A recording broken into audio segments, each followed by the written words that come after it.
Current affairs में हम लोग आपको जैसे भी पहले भी देख चुके हैं कि करंट अफेयर्स को हम लोगों ने 10 सेक्शन में अपनी सुविधा के लिए बांट रखा है, ठीक है, और उस 10 सेक्शन के हिसाब से हम लोग अपनी तैयारी कर रहे हैं।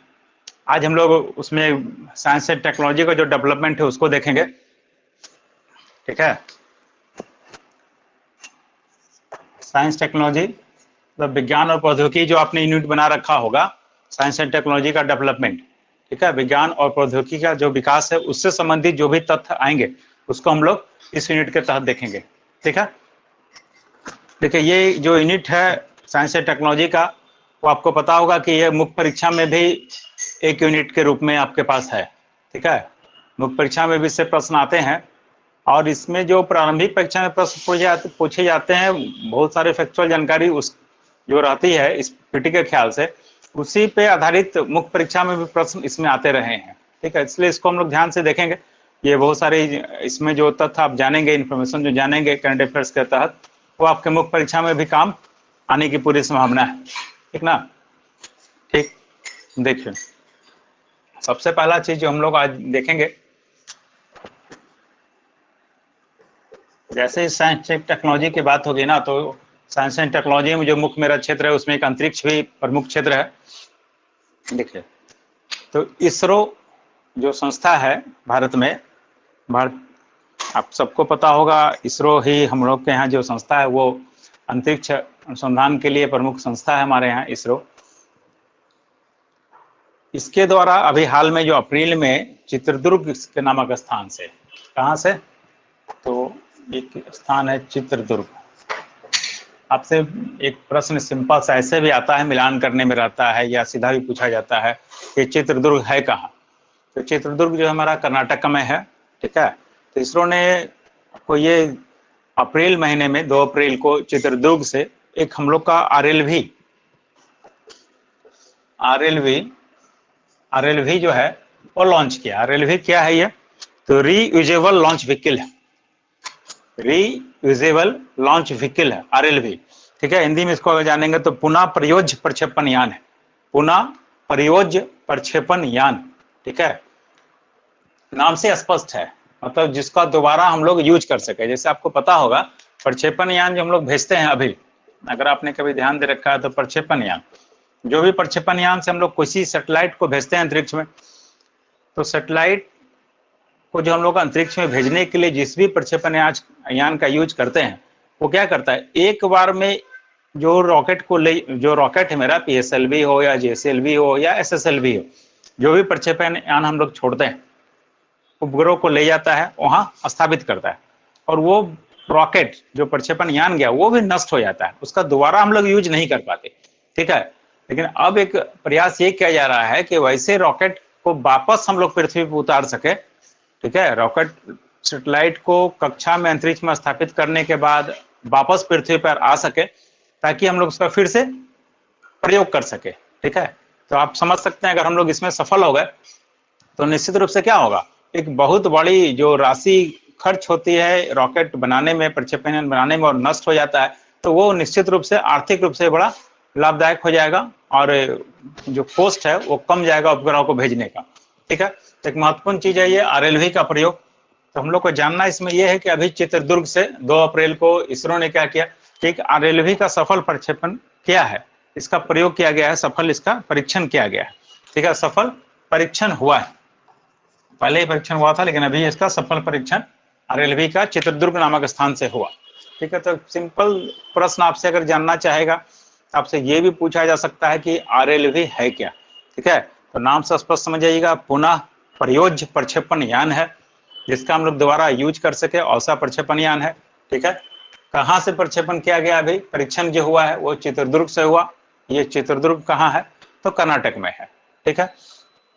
अब देखिए इस तरह का जो प्रक्षेपण यान है जिसका पुनः हम लोग उपयोग कर सके, इसका पहला जो परीक्षण हुआ था 2015 में अमेरिका में हुआ था, ठीक है। पहला 2015 में अमेरिका ने किया था, स्पेस एक्स ने किया, एक कंपनी है वहां की स्पेस एक्स, ठीक है। 2015 में स्पेस एक्स ने किया अमेरिका में, ठीक है। एलन मार्क्स की ये कंपनी है। एलन मस्क का नाम आप लोग सब जानते ही होंगे। एलन मस्क की ये कंपनी है, ठीक है, स्पेस एक्स, इसी ने पहला प्रयोग किया था 2015 में, ठीक है। री यूजेबल लॉन्च व्हीकल का पहला प्रयोग अमेरिका में ही किया गया और इसका नाम हुआ था फाल्कन 9, ठीक है। ये जो पहला री यूजेबल लॉन्च व्हीकल यूज हुआ था उसका इन लोगों ने नाम रखा था फाल्कन 9, फाल्कन 9 है जो अमेरिका में प्रयोग हुआ था, ठीक है। अभी हम लोग के यहाँ भी ये हम लोग इसका प्रयोग किए हैं, चित्रदुर्ग में परीक्षण किए हैं, सफलतापूर्वक ये परीक्षण हुआ, ठीक है। तो इसका जो विकास है, आरएलवी का जो विकास था, आपसे ये भी पूछा जा सकता है कि आरएलवी का जो ये परीक्षण हुआ है उसको किसने विकसित किया। तो देखिए, विकसित करने में डीआरडीओ है, कौन होगा, भारतीय रक्षा अनुसंधान संगठन, ठीक है, डीआरडीओ और भारतीय वायुसेना, इन दोनों के सहयोग से ये आरएलवी बनाया गया था जिसका अभी परीक्षण किया गया, ठीक है। चलिए, तो अभी इसमें बेसिक इतनी जानकारी ध्यान में रखेंगे। आप ये समझिए कि पीटी के साथ साथ मेन में भी आरएलवी महत्वपूर्ण मुद्दा या टॉपिक रहेगा, ठीक है। अगर मुख्य परीक्षा देने का मौका जिनको मिलेगा उनके लिए एक महत्वपूर्ण मुद्दा ये रहेगा, ठीक। इसी तरह हम लोग के पास दूसरा इंफॉर्मेशन है, कभी हाल में ही जितने परमाणु हम लोग रॉकेट भेजते हैं उसमें परमाणु रॉकेट अभी तक किसी देश के द्वारा नहीं प्रयोग किया जा रहा है। परमाणु ईंधन का, परमाणु रॉकेट इंजन का कहीं यूज नहीं है, लेकिन अभी नासा ने इसका परीक्षण किया, परमाणु रॉकेट का, ठीक है। परमाणु रॉकेट वाले इंजन का सफल प्रयोग किया गया, ठीक है, नासा के द्वारा। तो आपसे भी प्रश्न आ सकता है कि परमाणु रॉकेट इंजन का अभी प्रयोग कहाँ हुआ, तो भाई नासा के द्वारा हुआ है। आपको पता होगा नासा जो है अमेरिका की अंतरिक्ष एजेंसी है, इसके द्वारा किया गया, ठीक है। बिल्कुल आप समझ सकते हैं, अगर परमाणु शक्ति से रॉकेट भेजा जाने लगा, अगर ये सफल हुआ, आगे भी इस पे हम लोग इस पे काम कर पाए, तो निश्चित रूप से क्या होगा, ये रॉकेट दूसरे रॉकेट की तुलना में ज्यादा तीव्र गति से जाएगा और कम समय लगेगा, ठीक है। जैसे इस पे नासा का दावा है कि इस रॉकेट का हम यूज करेंगे तो 45 दिन में मंगल पे पहुंच जाएंगे, ठीक है। तो निश्चित रूप से अगर परमाणु ईंधन होगा तो ये हो सकता है, ठीक है। तो अभी नासा के द्वारा इसका सफल प्रयोग किया गया है, ठीक।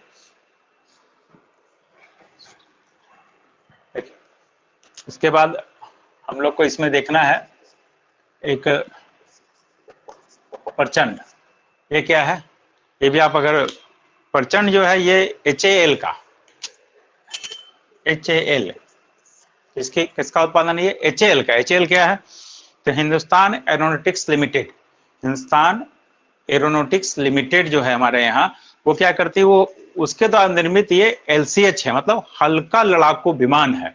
तो सिंपल सा आपसे क्वेश्चन होगा कि ये प्रचंड है क्या, तो ये क्या है, हल्का लड़ाकू विमान, ठीक है, LCH है ये, ठीक है, लाइट वेट है, लाइट वेटेड ये होगा, हल्का लड़ाकू विमान प्रचंड है, ये HAL हॉल के द्वारा बनाया गया, ठीक है। तो इसका अभी हम लोग, इसको भी हम लोग भारतीय वायुसेना में शामिल किए हैं। तो प्रचंड को भारतीय वायुसेना में शामिल किया गया, ठीक है। पहला क्वेश्चन हो गया कि भाई हाल में जो हल्का लड़ाकू विमान हम लोग शामिल किए हैं वो क्या है, तो प्रचंड है। दूसरा हो सकता है कि कहाँ हुआ इसको शामिल करने का जो कार्यक्रम है, तो ये जोधपुर में हुआ।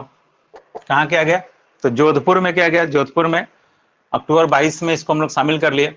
अब इसको शामिल कराने वाले में जो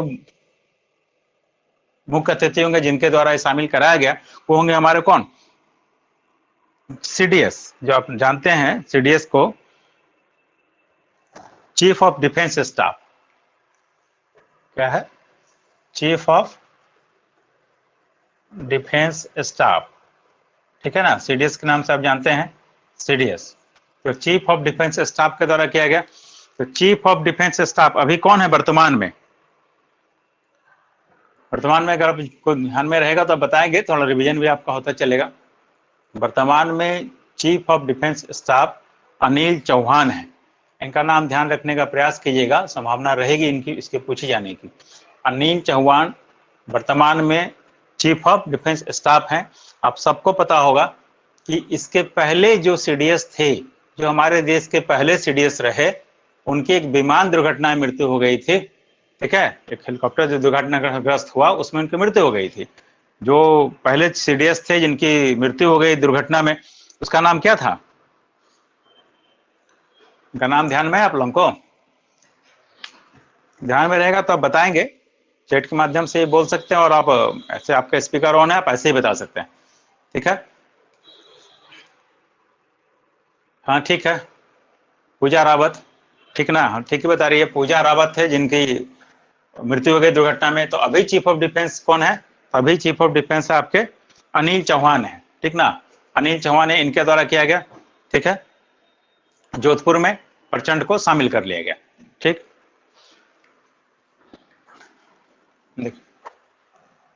फिर एक मिशन हम लोग को जानना है, एक मिशन था मार्स ऑर्बिटर मिशन,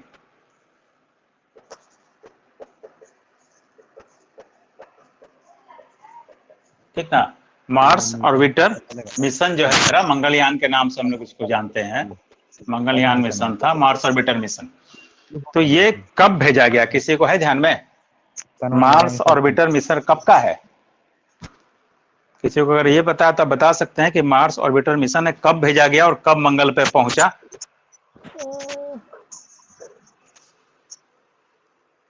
कब भेजा गया था, है पता? देखिए, ये 2013 में ही भेजा गया, ठीक ना? मार्स ऑर्बिटर मिशन कब भेजा गया? तो 5 नवंबर 13 में ही भेजा गया। ये पहुंचा कब? तो पहुंचा ये सितंबर में, 24 सितंबर 14 को पहुंचा, 24 सितंबर 2014 को पहुंचा, ठीक है? अब आप ये सोच रहे होंगे तो 13 में भेजा गया और 14 को ये पहुंचा, ये सही है, तो हम लोग करंट अफेयर्स में अभी इसको क्यों पढ़ रहे हैं, है ना? करंट अफेयर्स में अभी ऐसा क्या है कि ये चर्चा में आ गया, तो इसलिए चर्चा में आ गया कि जब इसको भेजा गया था, जब चर्चा में आया है, इसलिए हम लोग इसको भेजने का वर्ष भी देख रहे हैं, ठीक है? चर्चा में इसलिए आया कि अभी इसरो का जो चेयरमैन है, इसरो के चेयरमैन, इसरो के चेयरमैन कौन है? जैसे हम लोग ये बात करते हैं, करंट में पढ़ते हैं, मैगजीन्स में, इसको तुरंत दिमाग में चलना चाहिए। इसरो चेयरमैन बहुत ही पूछा जाने वाला प्रश्न है, ठीक है? तो इसरो के चेयरमैन अभी कौन है?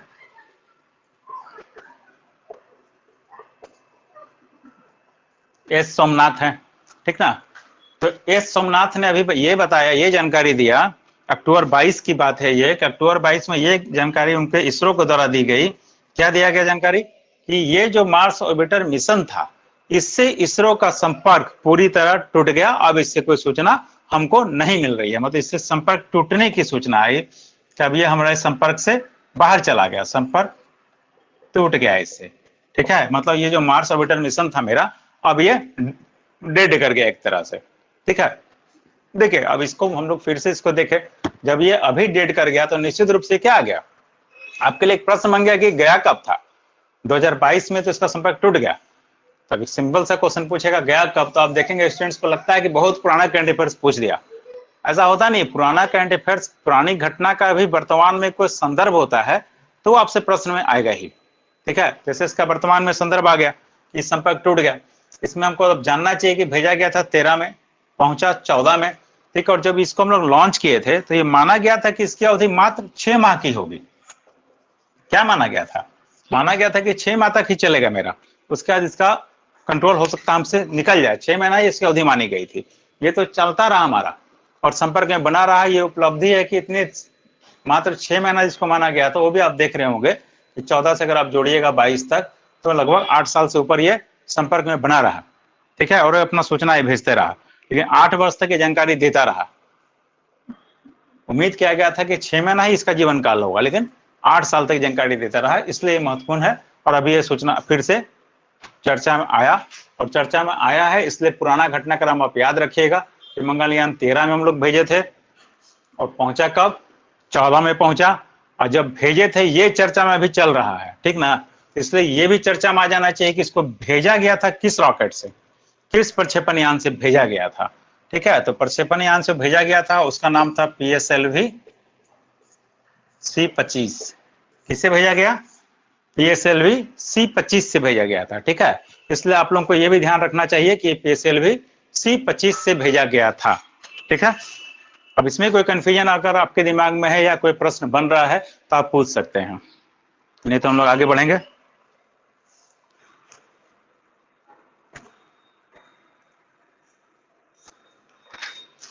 ठीक है, चलिए देखिए अब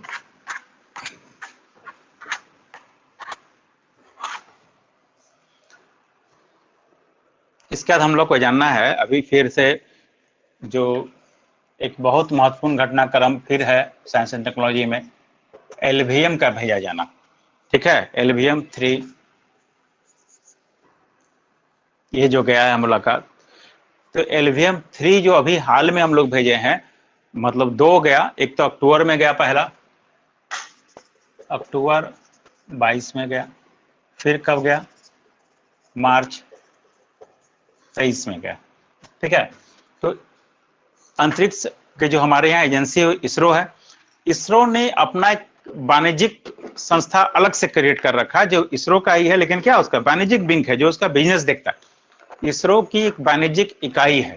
ठीक है, तो इसरो की वाणिज्यिक इकाई का नाम क्या है, ये आपको जानना चाहिए। ये इसरो की वाणिज्यिक इकाई है। ठीक है, क्या नाम हो गया इसका, NSIL, new space India limited. ठीक है, क्या है, new space India limited, NSIL। ये क्या है, एकदम साधारण सा क्वेश्चन होगा कि इसरो की वाणिज्यिक इकाई का क्या नाम है। इसरो की वाणिज्यिक इकाई क्या है भैया, वाणिज्यिक इकाई किस, NSIL। ठीक है, बिल्कुल ध्यान में रखिएगा, आपसे हम बार बार दोहरा रहे हैं कि आज जो आप पढ़ रहे हैं ना करंट अफेयर्स में, बहुत ही महत्वपूर्ण यूनिट है, इसलिए कि सभी प्रश्न आपके मुख्य परीक्षा में है। PSLV, ASLV, जो भी आप पढ़ रहे हैं अभी आप, LVM, ठीक है, अब सब वहां मुख्य परीक्षा में भी टॉपिक रहते हैं, इसलिए बहुत महत्वपूर्ण है। यहाँ जानिएगा तो मुख्य परीक्षा में भी आपका मेन GS में इंटरेस्ट भी बना रहेगा और आधा आपकी तैयारी यहाँ से भी हो जाएगी। ठीक ना, तो देखिए वाणिज्यिक इकाई किसकी है, इसरो की वाणिज्यिक इकाई है NSIL। ठीक है, इसने क्या किया था, वाणिज्यिक इकाई है मतलब क्या करेगा, ये प्राइवेट लोगों से या दूसरे देशों से इसका काम करेगा, इसका ठेका लेगा कि हम आपके उपग्रह को भेजेंगे बाहर। ठीक ना, तो इसने इंग्लैंड की कंपनी है वन वेब कंपनी है, कहाँ की है, ब्रिटेन की है। ठीक है, वन वेब कंपनी जो ब्रिटेन की है, इसने करार किया था कि हम आपके 72 उपग्रह को पृथ्वी की निचली कक्षा में स्थापित करेंगे। ठीक है, एक वाणिज्यिक करार किया वन वेब से इसने, ब्रिटेन की कंपनी है, ब्रिटेन की कैसी कंपनी है, संचार नेटवर्क की कंपनी है। ठीक है, संचार से संबंधित कंपनी है। ये क्या करती है कि लोर पृथ्वी की निचली कक्षा में उपग्रह को स्थापित कर रही है और वहां से अपना काम करती है। तो इसके 72 उपग्रह को भेजने का इसने करार किया था। तो पहला जो मेरा गया अक्टूबर 2022, देख रहे हैं ना, इसमें हम लोगों ने 36 उपग्रह इसके भेज दिए। फिर मार्च 2023 में गया, फिर हम लोगों ने इसके 36 उपग्रह भेज दिए। ठीक है, मतलब NSIL ने अपने करार के हिसाब से 72 उपग्रह भेज दिए। ये आपके पास जानकारी हो गया। अब आप खुद देखिए कि पीटी बेसिस में क्वेश्चन कहां पर है। तो पीटी बेस क्वेश्चन पहला हो गया कि जो NSIL है ये क्या है, वाणिज्यिक इकाई इसरो की है। ठीक है, दूसरा आपसे प्रश्न हो गया कि वन वेब कहाँ की कंपनी है, तो ब्रिटेन की कंपनी है। तीसरा हो सकता है आपसे किससे हम लोग का करार क्या था भैया, तो 72 उपग्रह को भेजना था हमको, कैसे हम लोग भेज दिए, तो अक्टूबर 22 में भेज दिए 36 और मार्च 23 में भेज दिए 36। ठीक है, इस तरह से इस करार को हम लोगों ने पूरा किया है। तो आप खुद समझ सकते हैं क्या ये बहुत बड़ी उपलब्धि के रूप में सामने आया है। ठीक है, LVM के द्वारा जो हम लोग भेजे हैं। ठीक, तो ये LVM जो मेरा गया, LVM इसके क्या थे, पहली वाणिज्यिक उड़ान थी। अब इसके पहले भी LVM से हम लोग प्रक्षेपण किए हैं, लेकिन अपने देश के उपग्रहों का, ये उसका LVM-2 का जो है वो पहला वाणिज्यिक उड़ान था, मतलब कॉमर्शियल जो हम लोग का उड़ान था, ये पहला इसका था। कहाँ स्थापित किए हैं, तो लो अर्थ ऑर्बिट में, हम आपसे लगातार कह रहे हैं पृथ्वी की निचली कक्षा में स्थापित किया गया है। ठीक है, कितना पेलोड था, तो पेलोड इसका लगभग 5.8 टन था। कितना पेलोड था, ठीक है, 5.8 टन के आसपास इसका पेलोड था, 5796 kg था। ठीक है, इसका पेलोड। अब ये वनवेब जो कंपनी है, ठीक है, इसमें भारत की भी एक कंपनी साझेदार है, पार्टनर है। अब इसका भी नाम पूछा जा सकता है आपसे कि वन वेब में भारत की कौन सी कंपनी का पार्टनरशिप है, बड़ा निवेश उसका भी है, ये भारतीय इंटरप्राइजेस। इस वन वेब में किसका है, भारती वाले क्या है, भारती इंटरप्राइजेज, ठीक ना। भारती इंटरप्राइज वाले लोगों का किसमें है, इस OneWeb में बड़ी हिस्सेदारी है, ठीक है। तो अभी तक आपके पास जो इंफॉर्मेशन निकल के आ गया LVM 3 से, ये आप देख रहे हैं कि ये क्या था, इसकी पहली वाणिज्यिक उड़ान है, ठीक है। कैसे हुआ वाणिज्यिक उड़ान, तो NSIL ने OneWeb से करार किया। OneWeb में वेब जो ब्रिटेन की कंपनी है, उसमें भारत की जो भारती इंटरप्राइजेज है उसकी भी एक बड़ी हिस्सेदारी है, ठीक है। 72 उपग्रहों का करार था, हमने भेज दिया है। एक बार में जो जा रहा था उसमें यह लगभग 6 टन के आसपास का पेलोड यूज हो रहा था, 36 उपग्रह मिला करके, ठीक है। अब इसमें आपको कोई कंफ्यूजन है तो आप पूछिए, ठीक है। कहां से भेजें इसको हम लोग, श्रीहरिकोटा से। ये जो प्रक्षेपण हुआ दोनों कहां से होगा, ये दोनों हुआ है श्रीहरिकोटा से, ठीक है। श्रीहरिकोटा में जो हमारा प्रक्षेपण के लिए स्थान है उसका क्या नाम है, श्रीहरिकोटा में जो प्रक्षेपण केंद्र है उसका नाम क्या है पता है, श्रीहरिकोटा में जो प्रक्षेपण केंद्र है उसका नाम, देखिए सब बहुत ही कॉमन प्रश्न है जो आपसे बार बार पूछे जाते हैं, आपको ध्यान में रखना चाहिए। सतीश धवन अंतरिक्ष केंद्र जो मेरा है, सतीश धवन अंतरिक्ष केंद्र यही श्रीहरिकोटा में है, ठीक है, ठीक है। यहीं से हम लोग इसको लॉन्च किए हैं, ठीक। कुछ पूछना चाहते हैं तो पूछिए।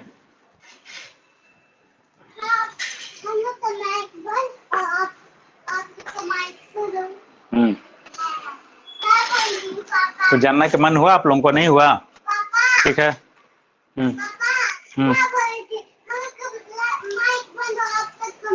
जरूर, ठीक है, ठीक है। आप मतलब अगर आप मन में जाएगा तो पूछेंगे, अन्यथा जो बताने के बाद आप एक बार बताने का प्रयास करेंगे, जो इतनी इसमें टर्म आप पढ़ रहे हैं, छोटे छोटे शब्द आप जो सुन रहे हैं टर्मोलॉजी के, उसको क्लियर करेंगे हम लोग।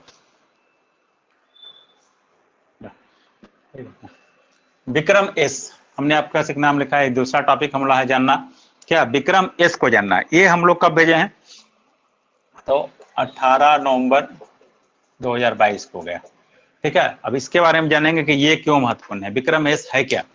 विक्रम एस आप में से किसी को पता होगा तो बताएंगे भी, ठीक है। पता होगा तभी बताएंगे, नहीं पता होगा तभी बोलेंगे कि नहीं पता, नहीं सुने कभी नाम। महत्वपूर्ण है, सभी मैगजीन में आया होगा, पेपर में आया होगा।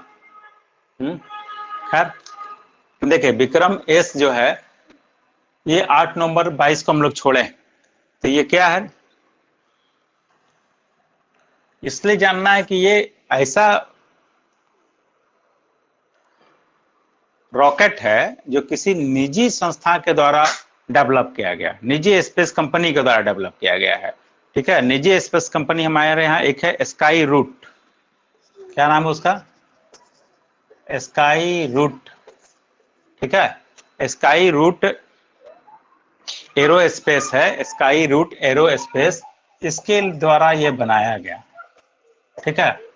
तो क्या है भैया, ये निजी कंपनी निजी क्षेत्र के लिए।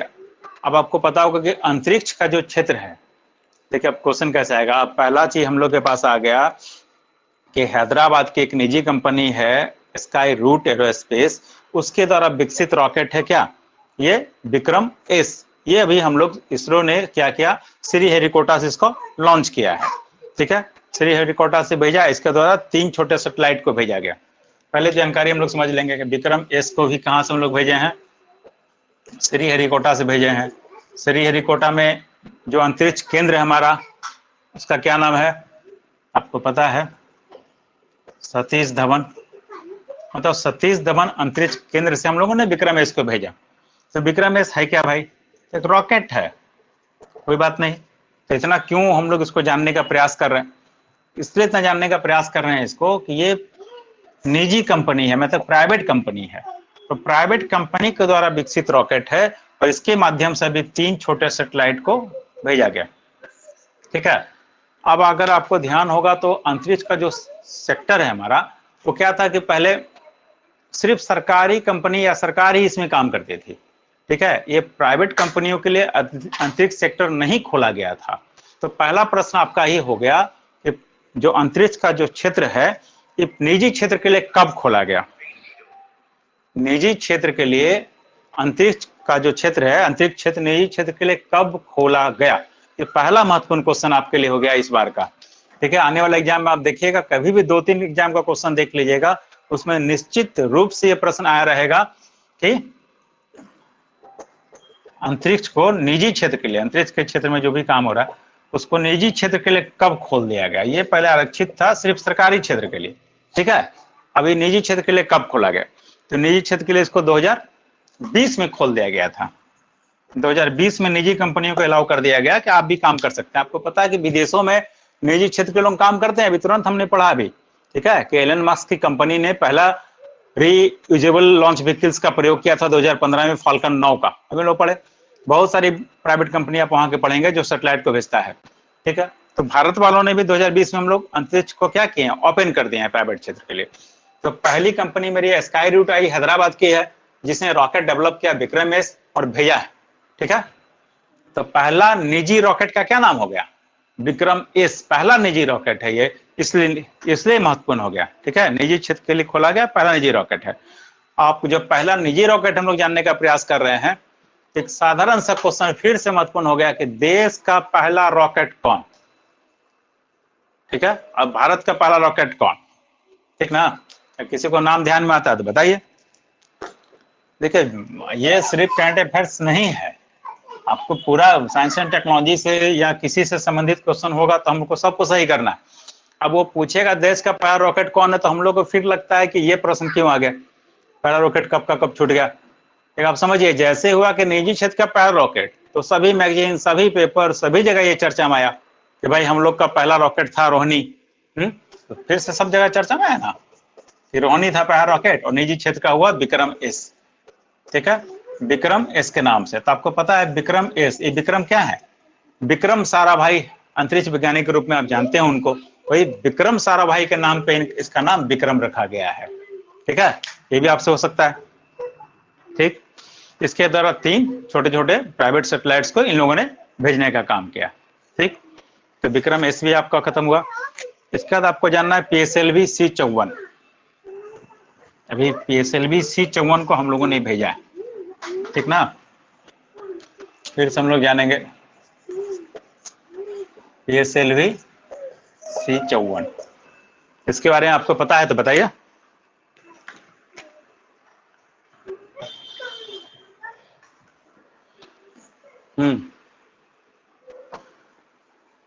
हाँ, लॉन्च व्हीकल है, चलो एक दो आसान सा PSLV C54 लॉन्च व्हीकल है, ठीक है। फिर कौन भेजेगा? इसरो ने भेजा, ठीक है, लॉन्च व्हीकल के द्वारा। तो हम लोग को जानना ये चाहिए कि अब इसके द्वारा हम लोग जो 22 में भेजे हैं, कहाँ से भेजे हैं? तो ये श्रीहरिकोटा से गया, श्रीहरिकोटा से गया है, ठीक है। तो इसके द्वारा जो हम लोग उपग्रह भेजे हैं इस बार, इसको हम लोग भेजे हैं ओशन सेट 3 भेजे, पृथ्वी अवलोकन उपग्रह। ये ओशन सेट 3 गया। कौन सा उपग्रह गया है? Ocean set 3। इसको हम लोग बोलते हैं कि पृथ्वी अवलोकन उपग्रह है ये, ठीक है। ओशन सेट 3 पृथ्वी अवलोकन ग्रह है, ये गया। और इसके अतिरिक्त हम लोग 8 नैनो सैटेलाइट्स भेजे, ठीक है। इसके अतिरिक्त हम लोग क्या भेजे हैं? नैनो सैटेलाइट्स भेजे 8, और एक हम लोग भेजे थे ओशन सेट 3 को इसमें, ठीक है। सब पृथ्वी की निचली कक्षा में स्थापित हुआ है। सबसे पहले इसमें लोग ओशन सेट को भेजे जो 742 किलोमीटर ऊपर तक गया। यहाँ पे हम लोग ने ओशन सेट को स्थापित कर दिया पहले। इसके बाद इसको फिर नीचे लाया गया, रॉकेट को नीचे ला करके फिर हम लोगों ने क्या किया कि 513 से 528 किलोमीटर के बीच में ये 8 जो सैटेलाइट थे इनको स्थापित किया गया, ठीक है। ये 2 चरण इसका रहा। पहले ये ऊपर गया, वहां पे सैटेलाइट ओशन सेट को इसने स्थापित किया, वहां से फिर आकर के इसको स्थापित कर दिया। तो ये C54 का सफलतापूर्वक उड़ान था। और ये इस साल का इसरो का क्या था? C54 अंतिम मिशन था, 5वां और लास्ट मिशन था। अब हम लोग का C54 22 का जो है, 22 का लास्ट मिशन था। ये मिशन 2022 का अंतिम मिशन हो गया C54। अब 2022 में आपको PSLV का कोई मिशन नहीं पढ़ना पड़ेगा, ठीक है। PSLV 5 भेजे गए 2022 में, अंतिम क्या था? C54 था, ठीक है, जिसके द्वारा हम लोगों ने ओशन सेट भेजा और 8 नैनो सैटेलाइट को भेजने का काम किया, ठीक है। देखिए, अभी तक आप 2 तरह की चीज जानने का प्रयास किए। दो तीन तरह के चीज आप लोग अभी तक रूबरू हो रहे हैं। एक आपने हमसे सुना PSLV, ठीक है, सुन रहे हैं लगातार कि PSLV हम लोग छोड़े। फिर एक बार अभी आप सुन लिए LVM3, जो हम लोग इंग्लैंड की कंपनी के लिए भेजे LVM3, PSLV, और उसके बाद PSLV छोड़े, फिर LVM3 सुने। दो तो आप सुन रहे हैं यहाँ पे, ठीक है, दो तरह के प्रक्षेपण यान को सुने ना। देखिए दोनों प्रक्षेपण यान को थोड़ा सा हम लोग को जानना चाहिए, ठीक है। अगर और कोई प्रक्षेपण यान का नाम आप लोग जानते हैं तो बताइए। इस दो प्रक्षेपण यान के अलावा और किसी प्रक्षेपण यान का नाम आपने सुना है? दो तो हम बता रहे हैं आपसे, PSLV अभी आप पढ़े हैं, LVM3 भी अभी आप पढ़े, ठीक है। और कोई ऐसा नाम जो आप जानते हो तो बताइए।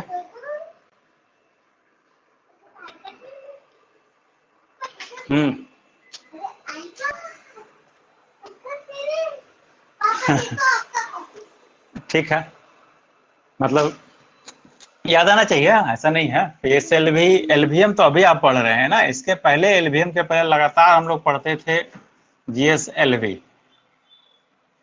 ठीक है। ये तीन तो कम से कम जरूर जानना चाहिए। इसके बाद भी अभी हम लोग का एक और जा रहा है लगातार, SSLV, ठीक है, SSLV, GSLV, LVM3, SSLV, इतना नाम आपको जानना चाहिए, ठीक है। शुरू में जो हम लोग किए थे SLV, वो तो सबसे पहला था, जो हम लोग छोटा था, वो नहीं भी जानेंगे तो कोई बात नहीं, इतना जरूर जानना चाहिए, ठीक है। तो आज हम लोग कम से कम इतना को एक बार समझने का प्रयास कीजिए, फिर आगे चल आप जब भी पढ़ेंगे तो आपको थोड़ा सुविधा रहेगा आपको समझने में चीजों को, ठीक है, थोड़ा भी रुचि बनी रहेगी। हम लोग देखते हैं इसमें कि है क्या। ये PSLV क्या है, तो PSLV मेरा 4 चरणों का प्रक्षेपण यान है, ठीक है। कितने चरण है PSLV में? तो PSLV 4 चरण का प्रक्षेपण यान है।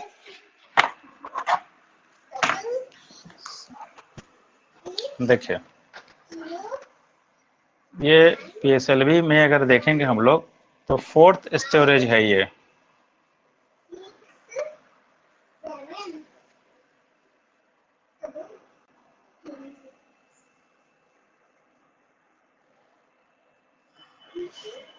ये 4 चरण का प्रक्षेपण यान है, ठीक है।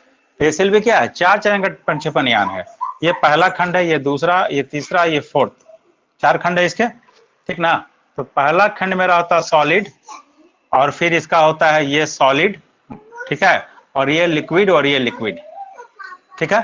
PSLV मेरा 4 चरण का प्रक्षेपण यान है। इसको आप देखिएगा अगर तो 1 2 3 4 भाग में बटा होगा, ठीक है। और ऊपर में आप देख रहे हैं यही पेलोड होता है, ये जो आप पढ़ रहे हैं ना, पेलोड मतलब सैटेलाइट जो होगा, इस भार वहन करने की क्षमता जो है, कितना वजन का ये ले जा सकता है, उसको हम लोग बोलते हैं पेलोड क्षमता कितनी है।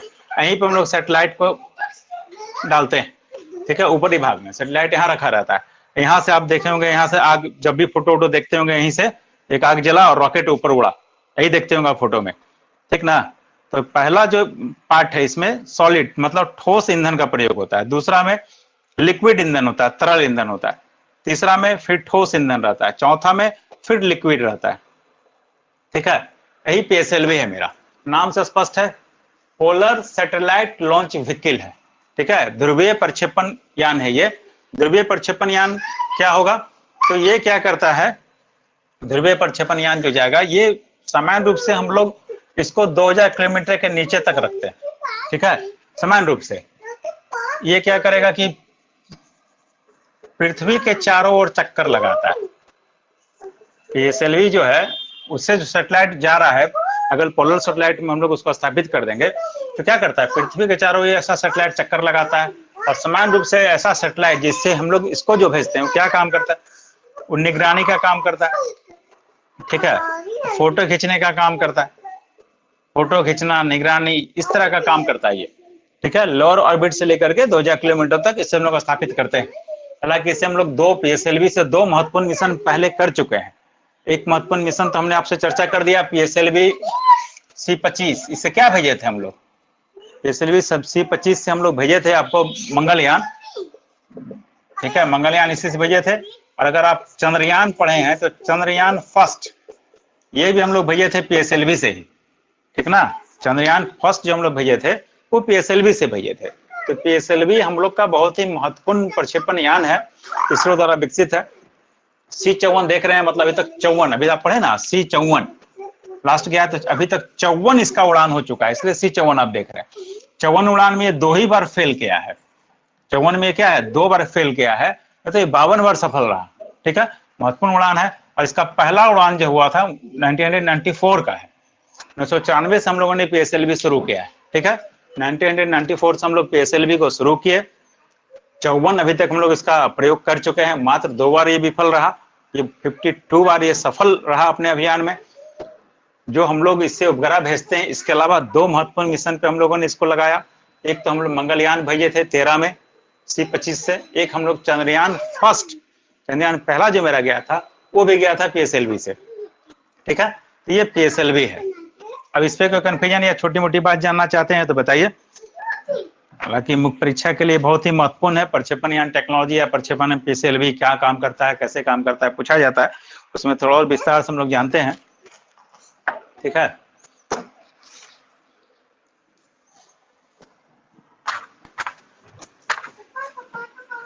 चलिए अब हम लोग, आपका 2 बच गया, वहां पे उस पर चर्चा कर दे। एक आपका है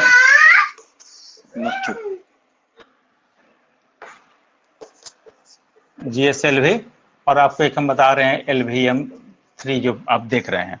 तो देखिए GSLV और LVM-3 कोई अंतर नहीं है, दोनों का आप एक मान लीजिए, ठीक है। समान रूप से आप एक मान लीजिए इसको, इसलिए कि GSLV मार्क 3 का ही नाम बदल के कर दिया गया है LVM-3, ठीक है।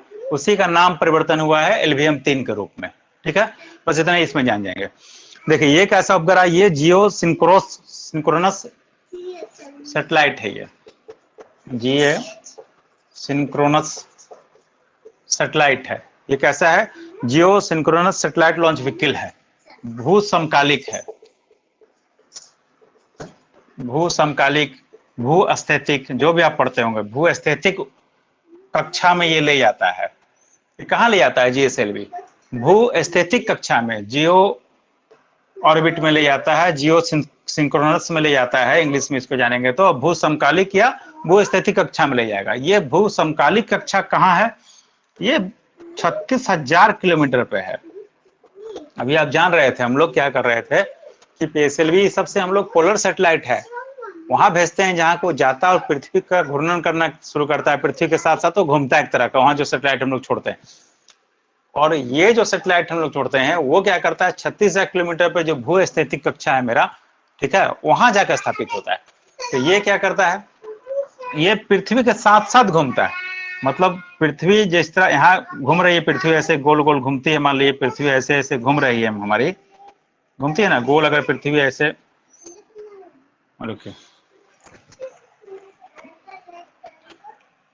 ये मेरा अगर पृथ्वी का मूवमेंट है, तो पृथ्वी मेरी ऐसे ऐसे घूम रही, ठीक है, पृथ्वी इस तरह से मूवमेंट में है, ठीक ना, ऐसे मूवमेंट पृथ्वी।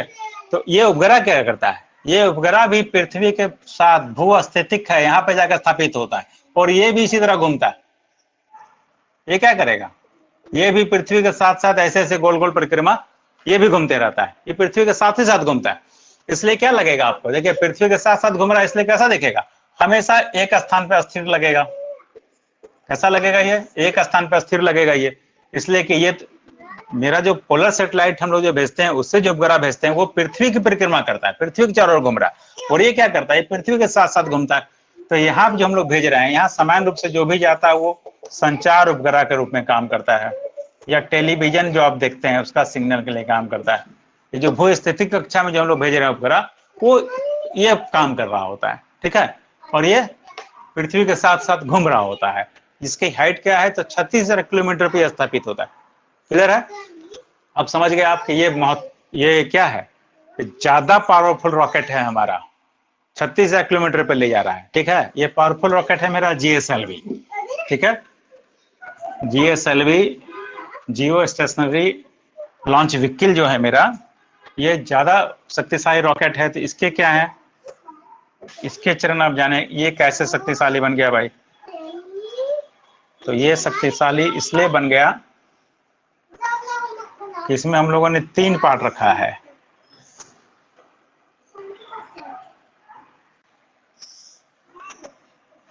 देखिए ये 3 ही चरण का है रॉकेट है। कैसा ये रॉकेट है?